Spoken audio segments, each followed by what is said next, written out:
Good morning, Kensington. We're so excited to have you here with us today, whether you're online or you're in the building with us. If you could please stand and sing with us if you're able and worship God together.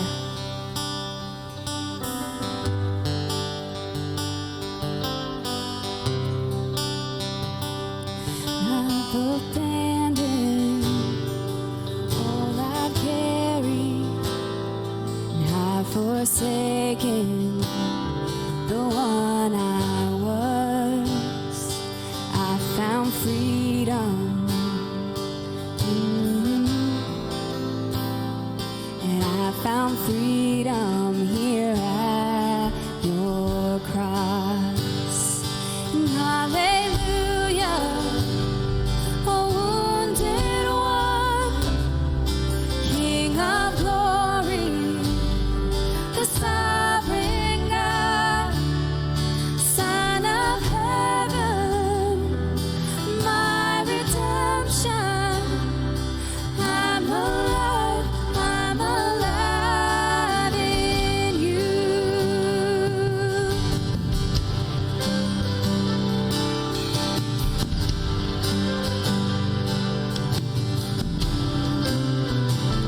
I've been united in crucifixion, and I've been covered by your blood.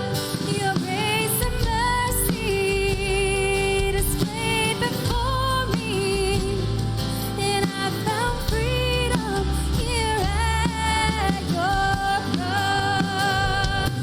Hallelujah, wounded one, King of glory, the Son of God, Son of heaven, you're my redemption. Oh, I'm alive in you.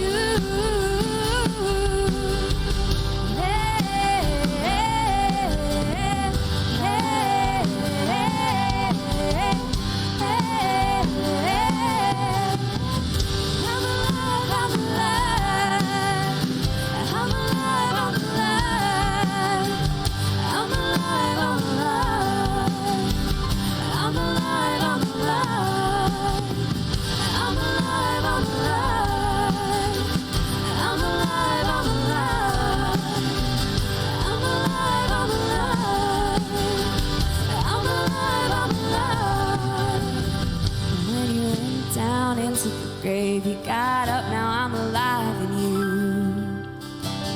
When you went down into the grave, you got up, now I'm alive in you. When you went down into the grave, you got up, now I'm alive in you. Oh, when you went down into the grave, you got up, now I'm alive in you. When you went down into the grave, you got up, now I'm alive in you. When you went down into the grave, you got up, now I'm alive in you. Oh, when you went down into the grave, you got up, now I'm alive in you. When you went down into the grave, you got up, now I'm alive in you. And hallelujah, a wounded one, King of glory, the sovereign God, Son of heaven, oh my redemption. Oh, I'm alive in you. When you went down into the grave, you got up, now I'm alive in you. When you went down into the grave, you got up, now I'm alive in you. And hallelujah, a wounded one, King of glory, the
I've been held in your hands from the moment that I wake up until I lay my head. I will sing of the goodness of God. 'Cause all my life you have been faithful. All my life you have been so, so good. With every breath that I am able, oh, I will sing of the goodness of God. I love your voice. You have led me through the fire in darkest nights. You are close like no other. I've known you as a father. I've known you as a friend. And I have lived in the goodness of God. All my life you have been faithful. All my life you have been so, so good. With every breath that I am able, I will sing of the goodness of God. Your goodness is running after, it's running after me. Your goodness is running after, it's running after me. With my life laid down and surrendered now, I give you everything. Your goodness is running after, it's running after me. Your goodness is running after, it's running after me. Your goodness is running after, it's running after me. With my life laid down and surrendered now, I give you everything. Your goodness is running after, it's running after me.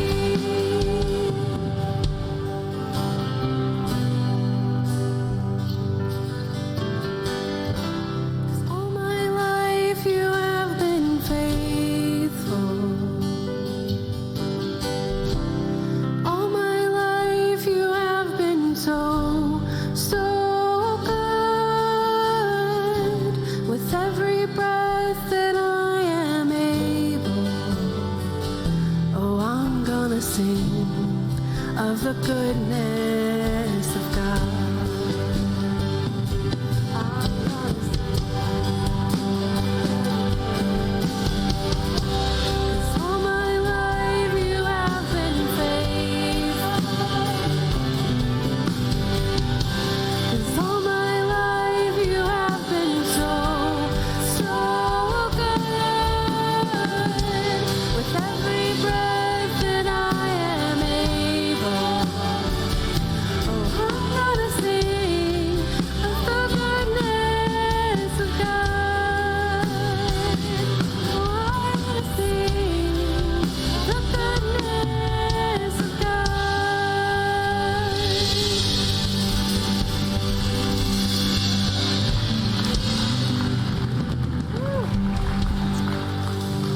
Oh, woo! What a great song to kick off this morning. You can grab a seat. I love that song. It's such a beautiful reminder of God's goodness and an encouragement to us. And I hope that was an encouraging moment for you this morning. And I'm excited as we jump into our service. My name is Justin, if we haven't met. So glad that you're here. I'm the lead pastor here. I want to welcome you, especially if you're newer or maybe you've been coming throughout the summer. So glad that you've decided to join us today, and whether that's in person or online. Now, I want to give you a few updates that are happening in the upcoming weeks that might be some things for you or your family to get involved in. The first thing is we are very passionate about serving our local community of school partners. We have move-out teams that help with tutoring, support teachers, specifically in the Pontiac region. And so we always in the fall do a back-to-school partner opportunity where you can buy supplies for some of the schools, the teachers, the classrooms to help resource them as they go into the year, and also snacks for them because we know that some of them are in a situation where they're maybe a little bit more under-resourced or don't have the certain foods that are available to them. So we try to help partner with the teachers to have an incredible impact in the year. There's a couple ways to do this. Our family, we have 4 kids. We love to go to the store together, pick out the supplies. I know other people are like, can I just click and be able to have that taken care of? Both options are available to you. You can go onto our website to be able to find out a way to partner with our school partners, and we are so glad for all of your generosity in that opportunity. Another thing I want to let you know about is if you have middle schoolers in the room, one of the things that we have that has been an annual tradition is our soak or dye event. And to be clear, that dye is a color dye event that is really amazing. We do a massive water wars experience with all of our campuses, bus them all to our Troy location. The local fire station comes out. I was blessed to be able to use that fire hose and be able to hose down my own children. It was amazing. That was my favorite serving opportunity I've ever had.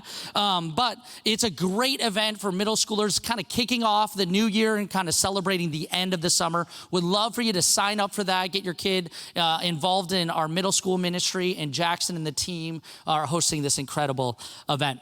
Now, I mentioned if you're newer here, one of the things we do on a regular basis is something called our welcome lunch. And we just like inviting people to stay after service, have lunch, connect a little bit. And it's a great space if you're newer to ask questions, or maybe if you haven't found your place here at Kensington and you want to take a next step, you can do that right after the service today. We'll have a welcome lunch right out these doors by our hub. Just hang out with us, connect with us, and we'd love to be able to host you. If you haven't signed up, you are more than invited to join us today.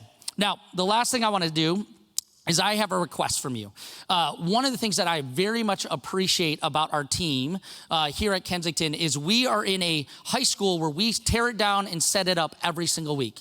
And this has been a little bit chaotic. I appreciate everyone's kindness as we haven't had a parking lot. Hopefully in a couple weeks we will have a parking lot. I think the school really wants to have a parking lot before school starts. But you've been taking the walk, and it's been an amazing, and we're just grateful for your kindness in the process and your grace. But one of the things that happens as school gets back in is we start to set up and tear down every single week. And so here's my request. I'm looking for 8 people to be willing to serve twice a month. And that's what we're looking for, twice a month, to help out in the morning, helping set up the auditorium, the kids' classroom, so that everyone has an incredible experience. After the service, I'd love it if you're interested or willing. Danny, who runs our production team back there, he's more than happy to help get you connected in the schedule. It's a simple schedule, about an hour and a half a weekend when you serve. We love and need your partnership to make that happen. And we want to help some of the team members who've been doing an incredible job for many, many years. Or you can go online and sign up for that. So if you had a nudge or you feel like maybe that's an opportunity, stop by after the service and connect with Danny. We would love to have you partner with us in the setup process, because it takes a village to be able to do this. All right. So today we are in the series called The Biggest Butts in the Bible. If you are newer here, welcome. And Tatiana, our worship director and teaching pastor, is going to be leading us today through this incredible passage that she's going to be able to share about today. But before she does, I'd love it if you'd stand up, welcome somebody around you, and ask them what is the one thing they're doing before summer ends. What is the one thing? All right.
Good morning, everyone. It sounds like we have some good conversations going about what our plans for the rest of summer are.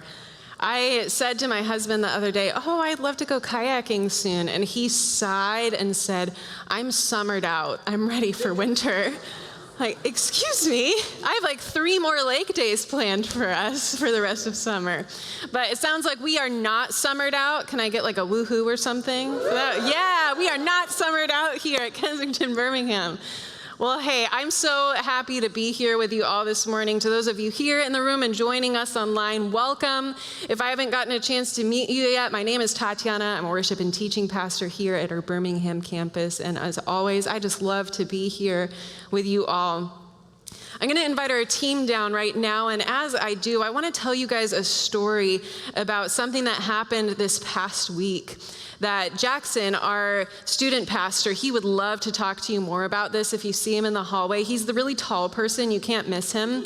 But our middle school students, they went to the west side of the state this week, and they had mixed camp, and he told me stories about students who had great spiritual conversations with their leaders this week, who brought friends with them, who dove in and had conversations in small groups and opened up about their faith in ways that they hadn't before, and students who made first-time decisions to follow Jesus and pursue a relationship with him, and students that are curious about God and asking great questions. And what's really beautiful is a lot of these students would not have been even able to go to mixed camp in the first place if it wasn't for the scholarship funds set up for them. So that is a direct result of your generosity. So thank you so much for the ways that you are generous to this church, because it enables us to create these spaces for our young people to explore Jesus and discover their faith for the first time. So thank you so much for that.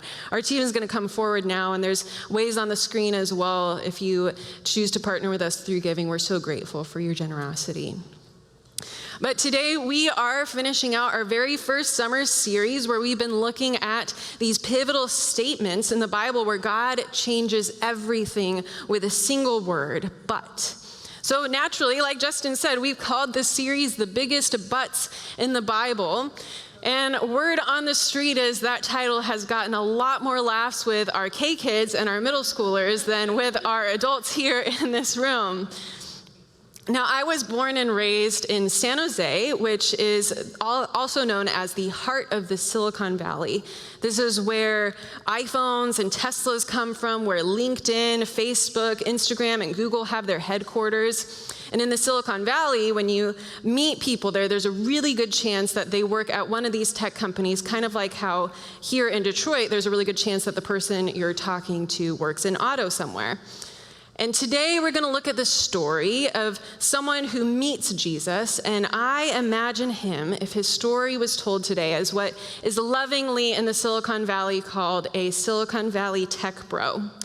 So before we get into his story today, I asked ChatGPT to paint a picture of what this guy would have been like had he been living today in the Silicon Valley, maybe working at Apple or Google, and they painted a very thorough picture of this. I don't know if the algorithm is biased or something, but this is what it said. He wakes up in his ultra-modern, minimalist, glass and steel high-rise in downtown San Francisco. He taps his Apple Watch, of course, to turn off the alarm, which then buzzes with notifications from his venture capitalist investors. Then he heads out to his Rivian R1T electric truck, sleek but rugged. It's not a Tesla because he's too cool for that mainstream vibe. The Rivian is a flex that says, I'm eco-friendly, high-tech, and forward-thinking. It's all about promoting an image, sustainable but not sacrificing luxury. Then he walks into his favorite trendy cafe. It's the type of place where the tech bros gather in the mornings, typing away on their MacBook Pros. The barista already knows his order, a non-dairy oat milk latte. If anyone in the cafe is watching, they know he's part of the in crowd. He scrolls through his LinkedIn feed for a bit, liking posts from fellow entrepreneurs, looking for investment opportunities. He might even post a motivational quote or an update to remind people he's crushing it. And then it just kept going. So I cut it off there. So then I thought, hey, maybe I can ask them, what if they were from Detroit working in auto? And I kid you not, the response was, they're driving a Cadillac and they just went golfing. Now they're at a steakhouse. And that was it. There's a lot less detail there, and maybe, conspiracy theory here, but maybe it's because ChatGPT's headquarters are in San Francisco, so there's like this bias in the algorithm. But I think it used to be Detroit versus everybody. Now it's Detroit versus ChatGPT now. Am I right? Make the t-shirts. We got to tell ChatGPT to say nice things about Detroit. I'm trying to prove to you that I live here now and I know the lingo. I might be from the Bay Area, but my heart is truly loyal to Detroit now. Yeah, thank you. I appreciate that. So if you're familiar with the passage that we're going to be in today, maybe you've already got some guesses about who ChatGPT was modernizing here.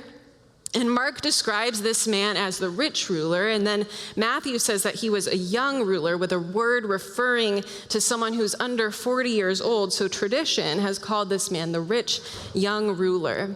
So if you're just under 40 years old today and you were feeling like maybe you weren't young, there's some really good news for you from the book of Matthew today that you still qualify as young.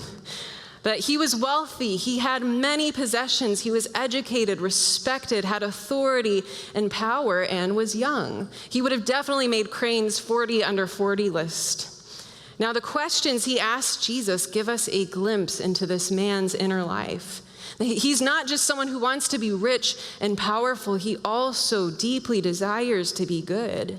He wants to be a person of character and integrity, and 3 of the 4 Gospels tells a version of this man's story. And today, we're going to be looking at Matthew's account. And it's really significant for us to consider who Matthew was and what his perspective would have been witnessing this encounter with Jesus.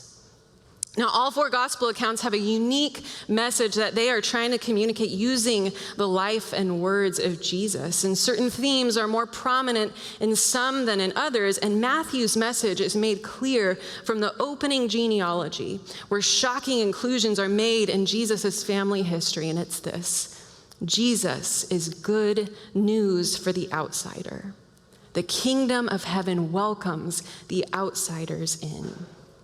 And Matthew knew what it was like to be an outsider. One of my favorite Bible podcasts called Bema Discipleship has a great overview of Matthew's agenda in writing his gospel.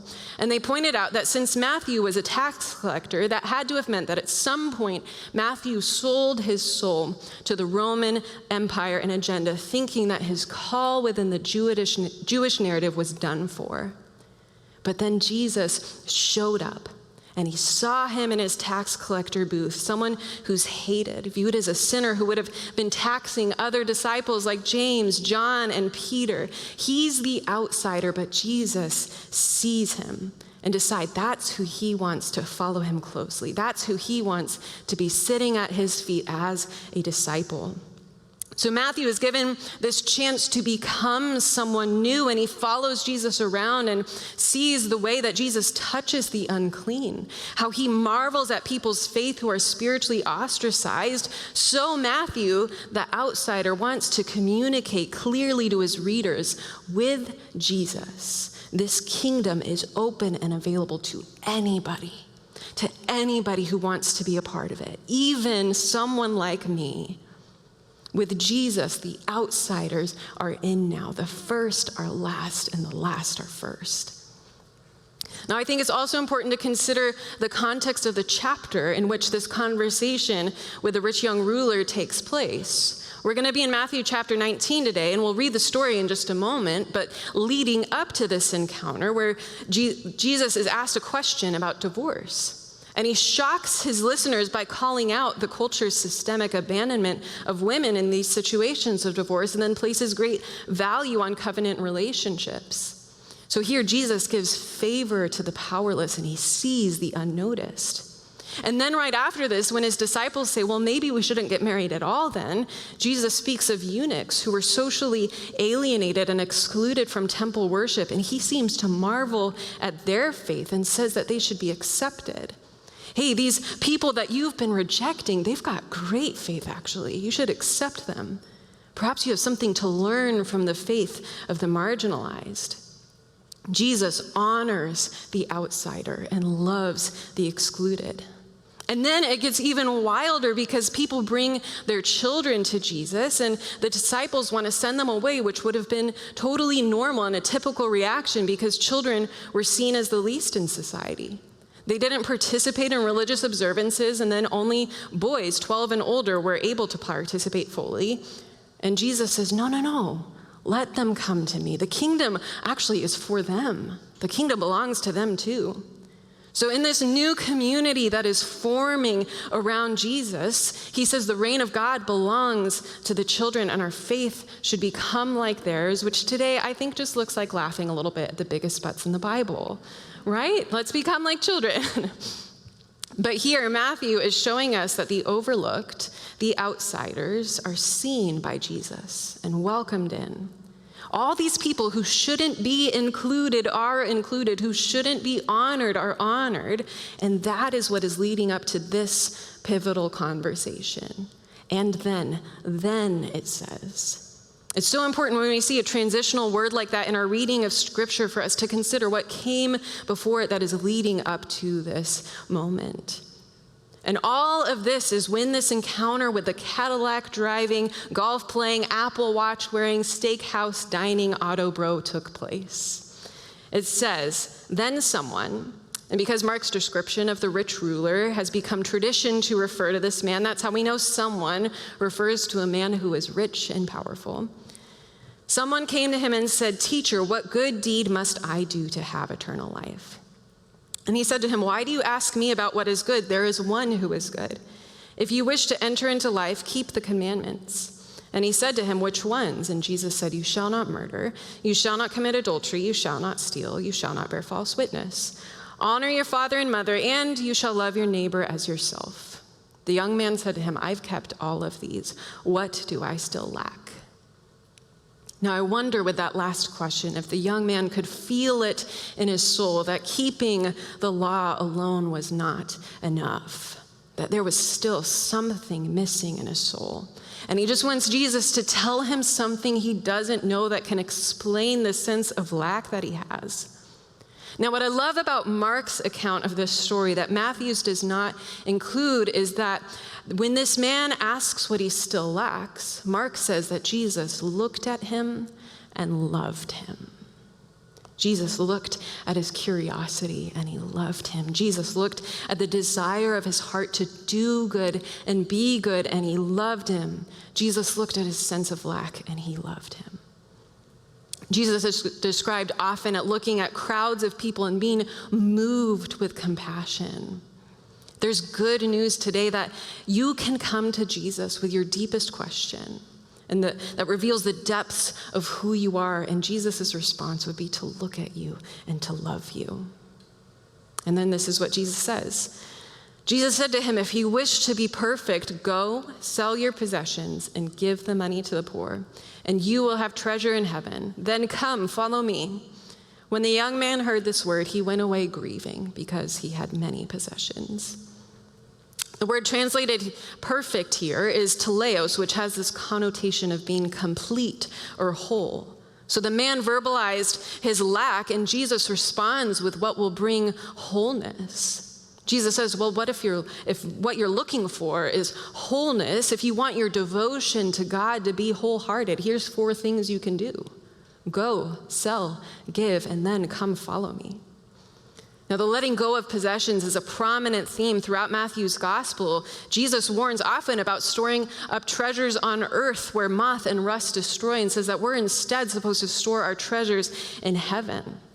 So in this encounter, Jesus says what that treasure in heaven could look like for this man. That instead of holding on to his earthly possessions, he says, what if you let those go? What if you let those go and trusted in eternal things instead and gave with unhindered generosity to those most in need? And when Jesus says the poor, that word is referring to those who would have had absolute public dependency on charity. So I wonder if when the man answered that he kept the command of loving his neighbor, if he had viewed those dependent on charity, those ritually unclean, perhaps sick or ostracized, the outsiders, as his neighbors, that he was called and commanded by God to love. For the religious leaders of that day, Jesus often was disrupting their expectations of who counted as their neighbor that they were commanded to love. And what's interesting too is Matthew uses the word possessions, which literally means property. So think land, houses, maybe even a lake house or 5, one for each Great Lake. And hey, this is Michigan, so I know that this hits close to home or second home on Lake Michigan. But this man goes away grieving because he has many properties. He has many. Now, growing up reading this passage, what would typically come to mind for me about what my most prized possessions were that I would not want to sell and give away to those in need were things like my guitar, my violin, my cats. Nobody was offering to buy my cats, but still just wanted to make sure those were safe. But San Jose, where Timmy and I lived, is the second most expensive place to buy a home in the US outside of Manhattan. So unless you're a tech bro at Google or your parents bought a house before 2008, young people in the Bay Area kind of accept that home ownership is probably not going to happen for them. And that's where Timmy and I were at as well. So when we never envisioned ourselves being able to buy our house. So then when we moved here to Michigan and that became a real possibility, it felt like this privilege that we were deeply grateful for. For us, this was something that we never thought would happen, and it felt so extraordinary that we actually celebrate our house purchase day every single year. I think partly it's because it lands on Star Wars Day, and Timmy was going to celebrate that anyways every year. But now, owning a home, I think I do understand this man's dilemma more than what was just at stake to my name was a couple of instruments. What do you mean you would want me to sell my home and give away the money to the poor? Don't you know that I earned this? Don't you know that I worked really, really hard for this? But Jesus said, go, sell, give, and come follow.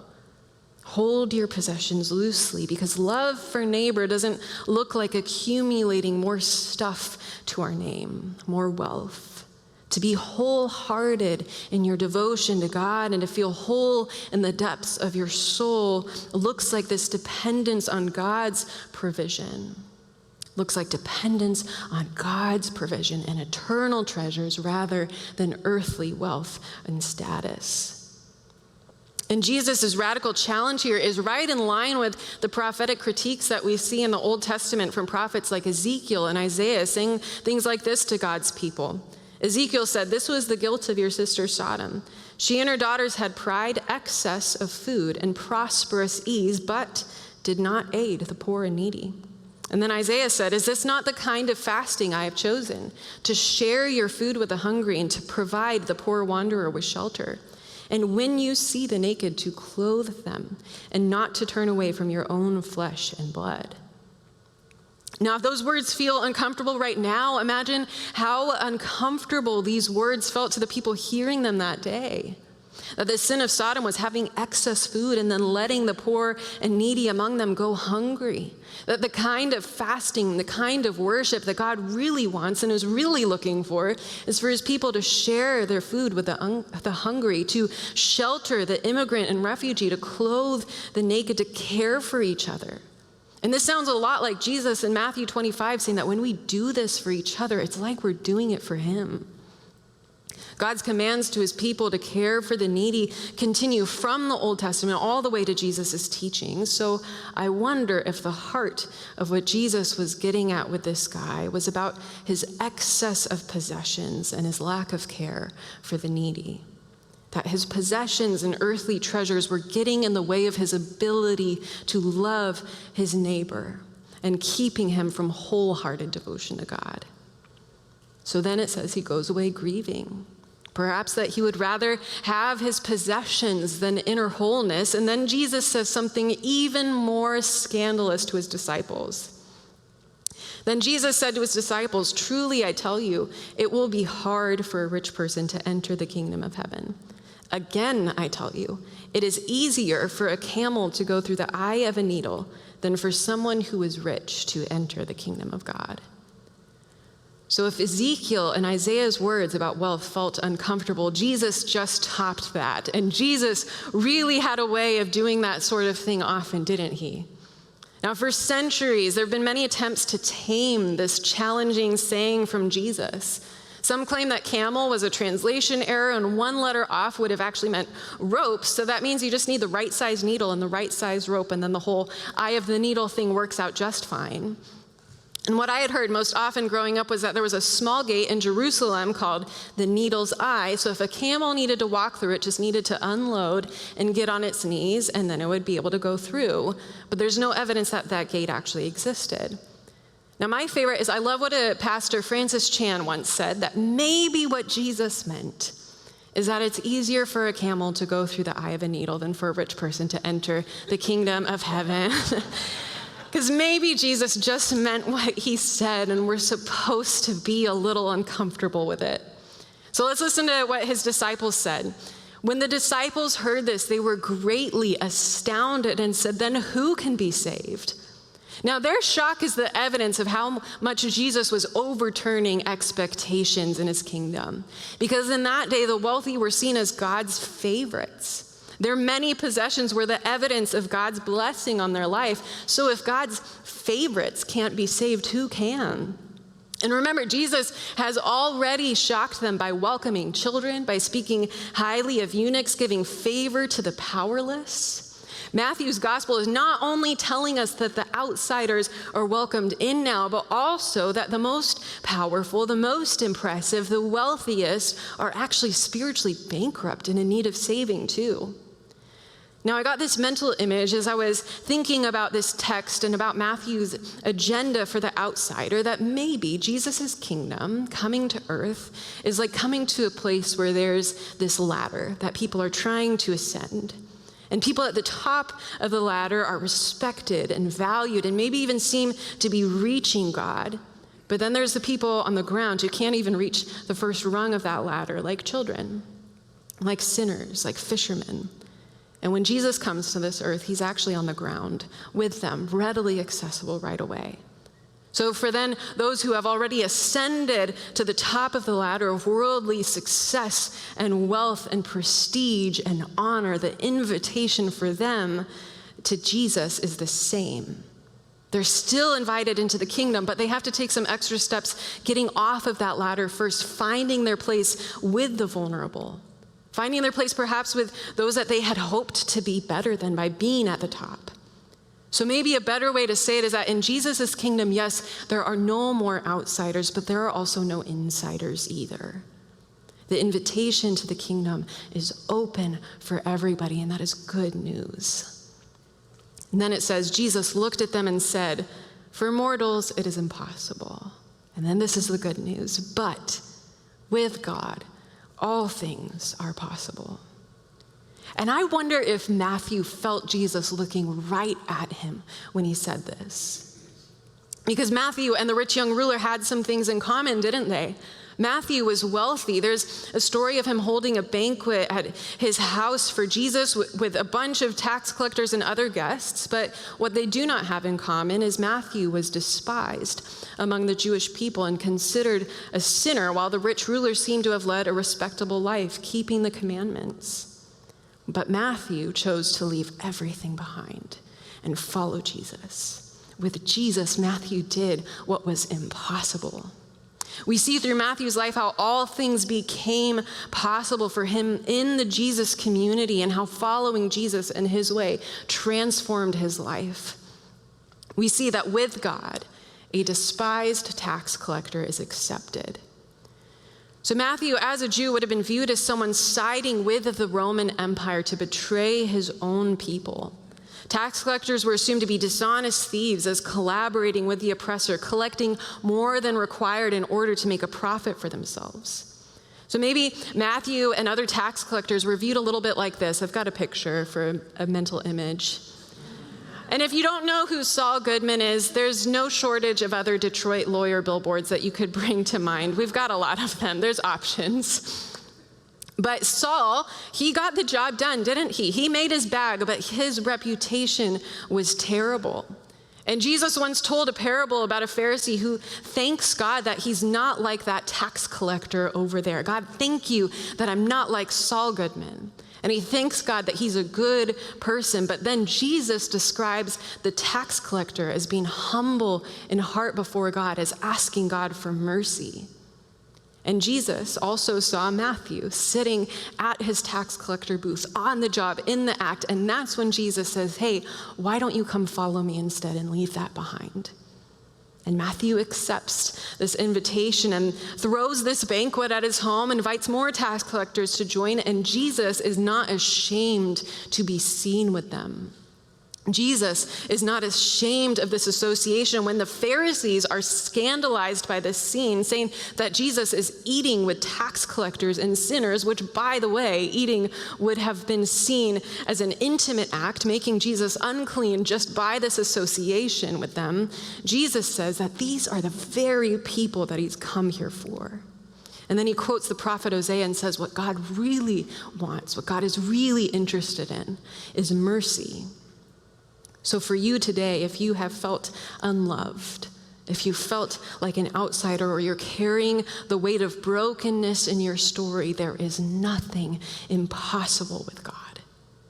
The parts of your life and story that you can't imagine finding acceptance and belonging, there is a God who welcomes you with open arms and says that you're exactly who he's here for. And abundant mercy and love are available for you. Because with God, Matthew, the outsider, is welcomed in. With God, the parts of us that feel the most unlovable find redemption, and we are given a place to belong with Jesus, because all things are possible. And then we see, as the story of this Jesus community continues in the early church, that this was a community that shared all things with each other.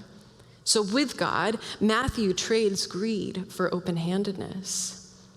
Acts chapter 4 describes this new community of Jesus followers who felt that what they owned wasn't their own, so they chose to share everything they had. And even says that there were no needy people among them, because the people who owned land or houses just started selling them of their own accord and bringing that money to the apostles to take care of the people in need among them. Just like this challenge that Jesus gave to the rich young ruler, but now Matthew is an apostle in this community living this vision out.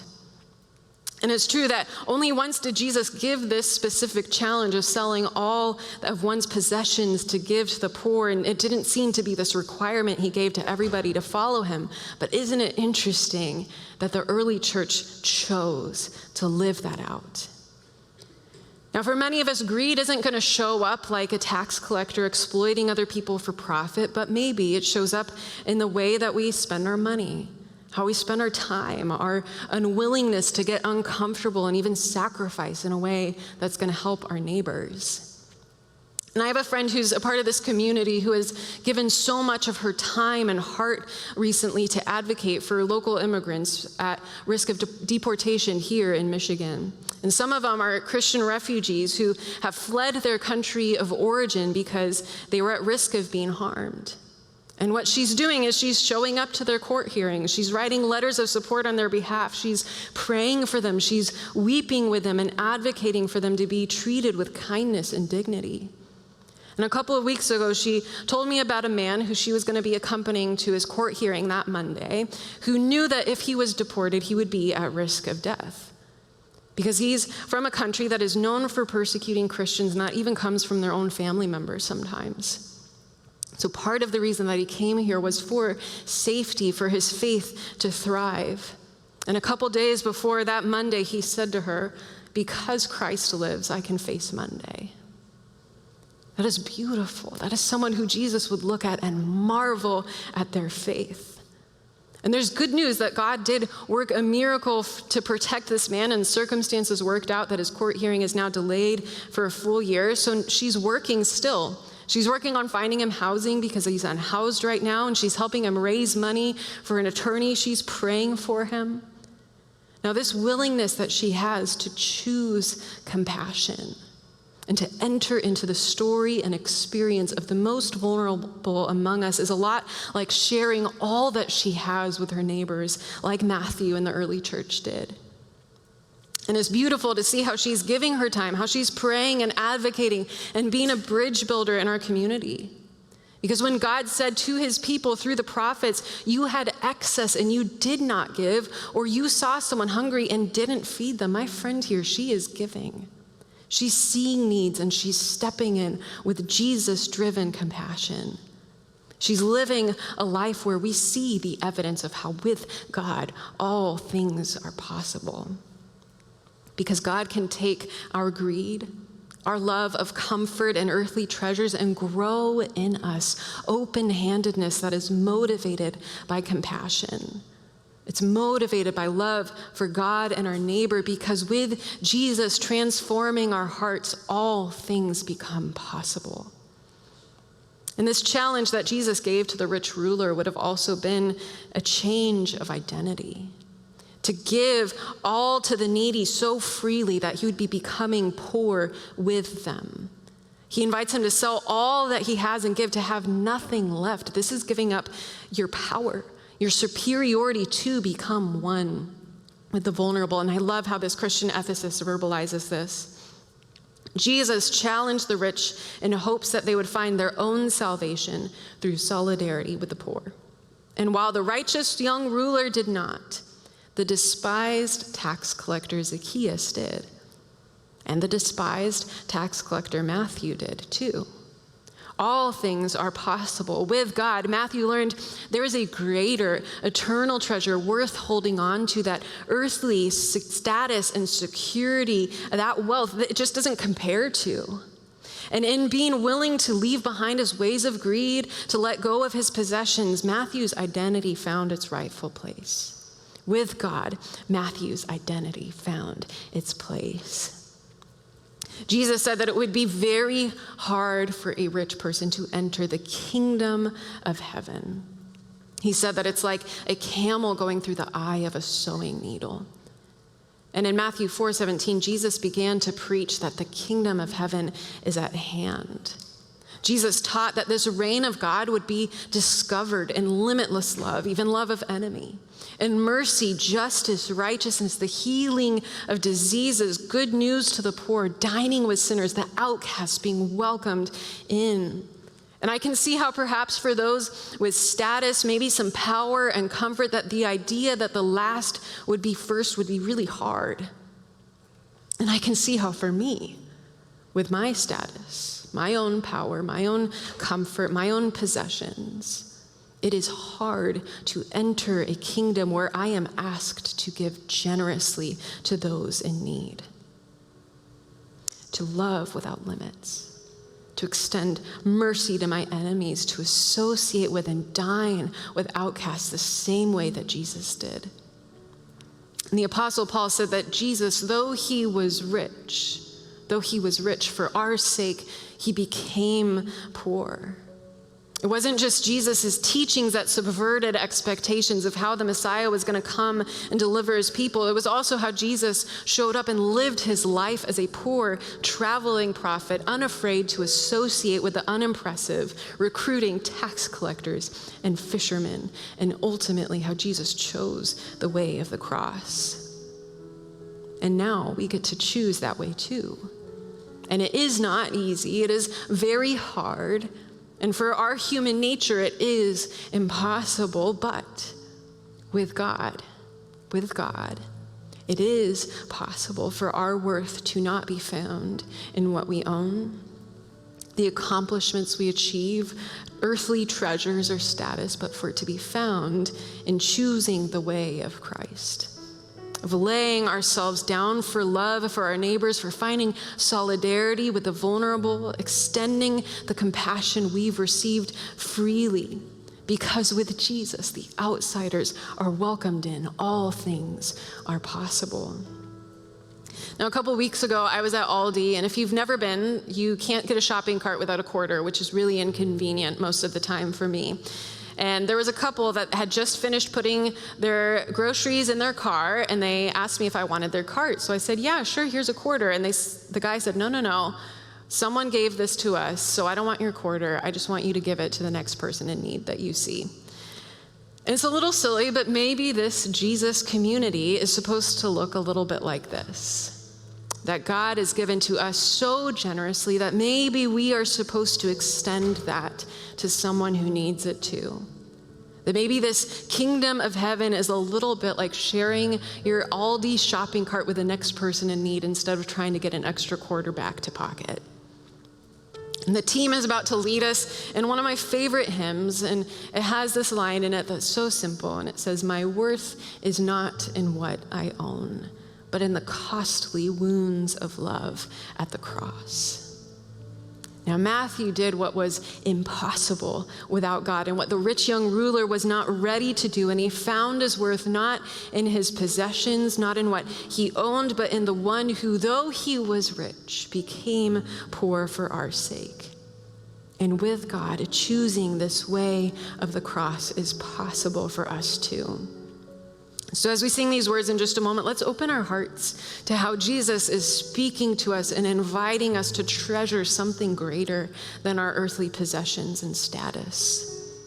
Jesus invites us to take the narrow way that is hard to enter, that few find, by finding our identity with the vulnerable like he did, by exchanging greed and comfort for open-handedness and for the evidence of this. But with God, all things are possible reality to be found in the way we live out these values of the kingdom of heaven. So let's pray. Jesus, we thank you that with you, it is possible for our lives to change and for our lives to be marked not by greed, but by trust in you, by open-handedness, by love for our neighbor and for the vulnerable, and for us to move towards others with that compassion that you've moved towards us with. So Jesus, I pray that if our status, our values are misplaced in any way, our identity is misplaced in any way, that you would remind us right now as we listen to these words and sing them that our worth can be found in something greater, and that's in the costly wounds of love at the cross.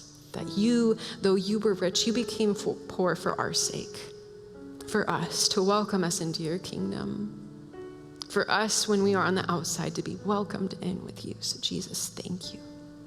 We love you. It's in your name we pray. Amen. Will you stand and sing this with us?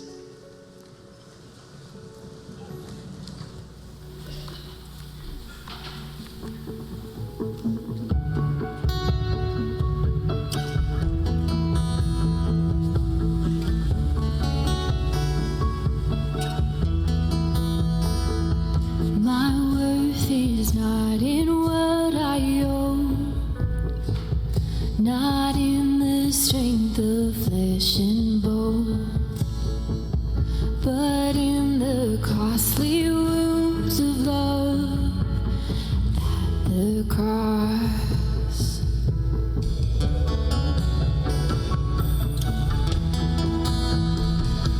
My worth is not in skill or name, in win or lose, in pride or shame, but in the blood of Christ that flowed at the cross. I rejoice in my Redeemer, greatest treasure, wellspring of my soul, and I will trust in him no other. Soul is satisfied in you.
You know, there's something, I grew up in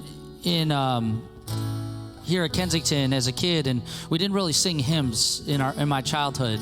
What I've loved is returning back to the richness of some of those beautiful songs. Maybe that was one for you, a tradition that you experienced as a kid or a young adult.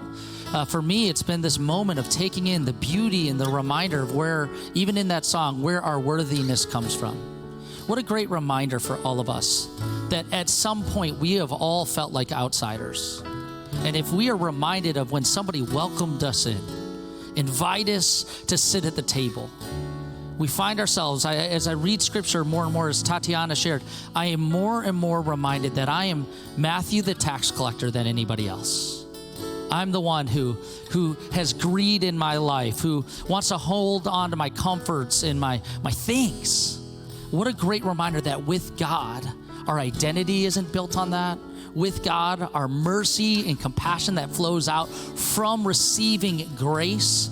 Such a beautiful, beautiful reminder today. Can you thank Tatiana for leading us today? It was incredible. Next week, we're in a series where we're talking about some of the greatest questions, life's biggest questions. And next week is a question that we've all asked. Who am I?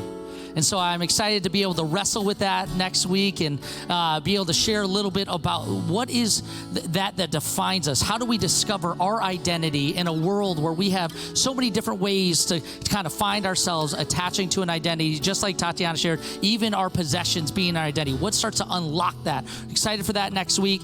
Before you leave today, if you want to hang out with us, we have our welcome lunch. Would love for you to stop by. God bless you. Have a great week, and we will see you back here.